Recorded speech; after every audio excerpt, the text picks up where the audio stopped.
ហើយម្ចាស់ដី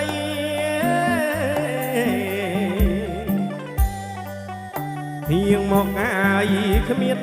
ថ្មីហៀងមកគ្មៀតថ្មីមកជួយហើយអប្រងព្រំ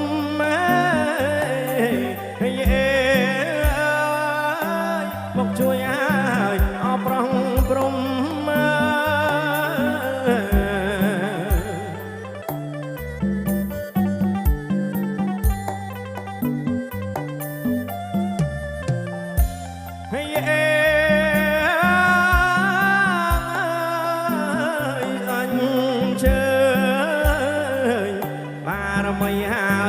លោកគ្រូតូចព្រះគុណខ្ញុំមកបារមីហើយលោកគ្រូធំសម្ដេចព្រះមេទ័ពមករក្សាគ្រប់ភ្នំ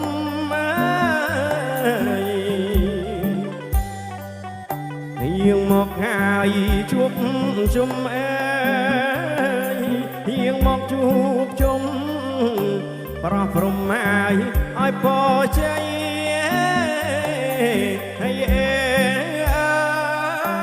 ប្រោះព្រំហើយឲ្យពរជ័យ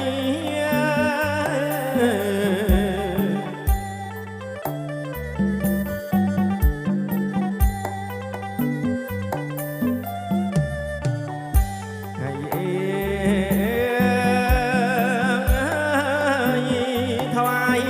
ដល់បារមីទេពមាយាស្រីសល្អស្អាតថ្វាយដល់ហើយលោកយីម៉ៅព្រះអង្គចេព្រះអង្គចមដូនពេញលោកតាប្រឆៅ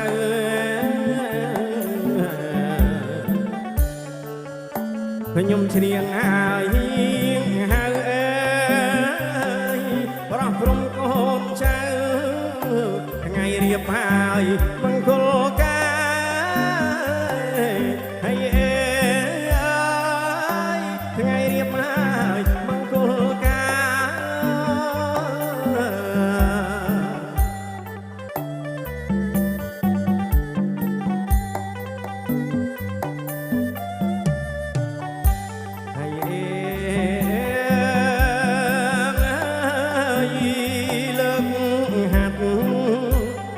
ណាលើកហាត់ណាយបួងសួងហើយព្រះគុណខ្ញុំមក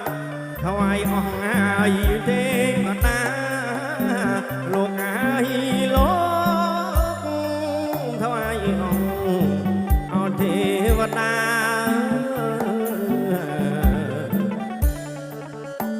លោកថារក្សាទាំងឈរកម្មទាំង8ហើយទាំង